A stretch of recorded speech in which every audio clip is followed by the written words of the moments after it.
วันน้ำโศกลงมือเราได้บัดห่อก็ได้เทศน์ให้ฆราวาสนั้นย่อมคอยฟังด้วยเรื่องท่าน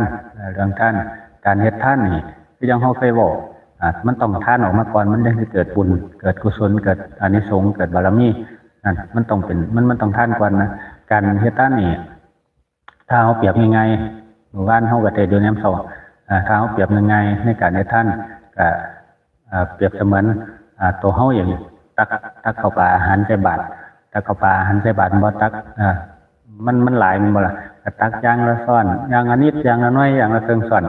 ใส่เข้าในบาตรสะสมเข้ามาเรื่อยๆสะสมเข้ามาเรื่อยๆนั่นซัวมันสิหมดทุกถาดทุกถ้วยทุกจานทุกอย่างมันก็เต็มพอดีเต็มพอดีพอสันพอดีอิ่มพอดีนั่นมันเป็นจังซั่นมีน้ำซ้ำยังเหลืออีกนิดนึงไว้ให้สิ่งสารสัตว์ต่างๆนานาเพื่อได้กินเสร็จบุญเสร็จท่านของเฮาไปอีกนั่นมันเป็นจังซั่นการเฮ็ดท่านนี่กันมันก็เฮ็ดไปทีละนิดทีละน้อยสะสมเล็กสะสมน้อยเมื่อมันเต็มมันเต็มดีแล้ว มันเต็มดีแล้วถึงเวลาที่เฮาสิได้กินเฮาสิได้กินท่านกินบุญกินบารมีเจ้าของนั่นมันก็เหลือกินแล้วนะเหลือกินคือมันเต็มแล้วนะมันเต็มมันเหลือกินแล้วนั่นมันอิ่มมันเต็มมีน้ำซ้ำมันก็